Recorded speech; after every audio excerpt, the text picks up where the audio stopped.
অবশেষে শেষ হয়ে গেল শাকিব খান অভিনীত বহুল আলোচিত সিনেমা বরবাদের শুটিং। গতকাল একটি গানের শুটিং এর মধ্য দিয়ে বন্ধ হয়ে যায় এই সিনেমার ক্যামেরা।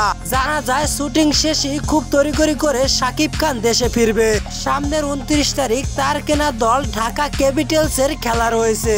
এবার সেই খেলা আবারও স্টেডিয়ামে বসে দেখতে যাচ্ছেন শাকিব খান। সামনের ম্যাচে তারকাবহুল দল ফরচুন বরিশালের সাথে খেলা রয়েছে শাকিব খানের দল ঢাকা ক্যাপিটালস।